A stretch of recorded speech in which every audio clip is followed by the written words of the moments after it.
Hello friends, welcome to খেল দুনিয়া। মোহনবাগানের জন্য খারাপ খবর কিন্তু একটা চলে এলো। গতকালই তোমাদের জানিয়েছিলাম সাহাল আব্দুল সামাদ তিনি কিন্তু চোটগ্রস্ত হয়েছেন, যার ফলে কিন্তু তিনি আইএসএল এর হয়তো এক দুটো ম্যাচ নাও খেলতে পারতেন। আজকের কিন্তু আরেকটা খারাপ খবর চলে এলো। আজকের বলা ভুল, কালকেরই এসেছিল। সেটা হচ্ছে মুম্বাই সিটি এফসিকে 2 পয়েন্ট কিন্তু দিয়ে দেওয়া হলো। যে 2 পয়েন্টটা জামশেদপুর এফসি ম্যাচে তারা ড্র করেছিল, এক গোলে 1 পয়েন্ট পেয়েছিল, বাকি 2 পয়েন্ট কিন্তু এতদিন পর তাদের দিয়ে দেওয়া হলো। তো এখানেই প্রশ্ন উঠছে যে জামশেদপুর এফসি ভুল করেছে, এটা নিঃসন্দেহে ঠিক। তো সেই ভুল কিন্তু আটকানোর চেষ্টা রেফারিরাও করেনি, তাহলে রেফারিদের কি শাস্তি হলো সেটাও কিন্তু জানা যায়নি।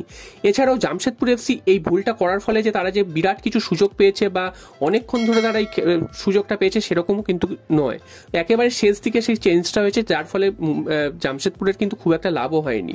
তো শোকজ যখন করেছিল জামশেদপুরকে, জামশেদপুর এফসি কিন্তু সেইটাই বলেছিল। তো সেখানে কিন্তু তাদের কথা কিন্তু শোনা হয়নি, তাদের তো 3 পয়েন্ট কেটেই নেওয়া হয়েছে এবং মুম্বাই সিটি এফসিকে কিন্তু 3 পয়েন্ট দেওয়া হয়েছে এবং গোল ডিফারেন্স অর্থাৎ 3-0 গোলের ব্যবধানে তাদের জয়ী ঘোষণা করা হয়েছে। তো এখানেই প্রশ্ন আসছে যে মোহনবাগানের তাহলে তো এখানে প্রবলেম হয়ে গেল। মোহনবাগানের সাথে 1 পয়েন্ট ছিল মুম্বাই সিটি এফসির এবং তারা কিন্তু একটা ম্যাচ বেশি খেলেছিল। তো এই পয়েন্টটা দিয়ে দেওয়াতে মোহনবাগানের সমস্যা হয়ে গেল। মোহনবাগান এখানে তো কোনো ইনভলভমেন্ট নেই, মোহনবাগান বা অন্যান্য যে টিমগুলো রয়েছে সেক্ষেত্রে এই টিমগুলোর জন্য কিন্তু বিরাট একটা ক্ষতি হয়ে গেল। অন্য একটা টিমের ভুলের খেসারত কিন্তু মোহনবাগান বা বাকি টিমগুলোকে দিতে হবে। তো এটা মুম্বাই সিটি এফসির বিরুদ্ধে কিন্তু এরকম একটা সব দলগুলোই বলছে যে আইএসএল এর কমিটি কিন্তু তাদেরকে কিন্তু অনেকটাই টেনে খেলানোর চেষ্টা করছে, তাদেরকে কিন্তু চ্যাম্পিয়ন করার চেষ্টা করছে।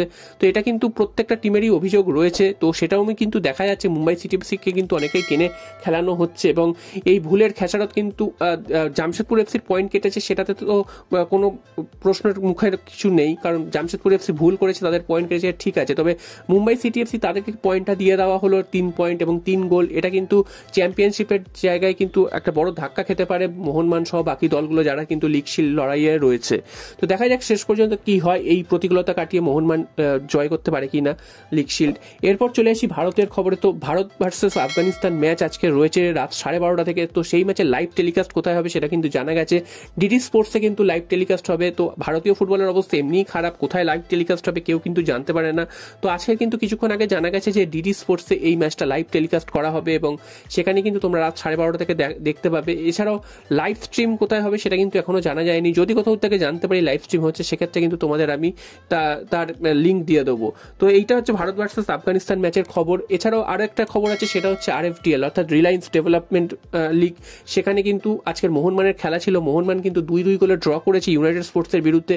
2-2 গোলে ড্র করার ফলে 11 পয়েন্ট নিয়ে মোহনবাগানও কিন্তু নেক্সট রাউন্ডে চলে গেল।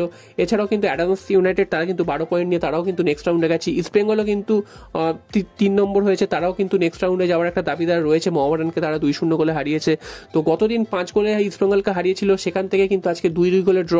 আজকের পারফরমেন্সটা কিন্তু মোহনবাগানের খুব একটা ভালো হয়নি, যদিও মোহনবাগানকে হারতে হয়নি, তারা কিন্তু 2-2 গোলে ড্র করেছে। তো দেখা যাক শেষ পর্যন্ত পরবর্তী রাউন্ডে মোহনবাগানের ফল কি হয়।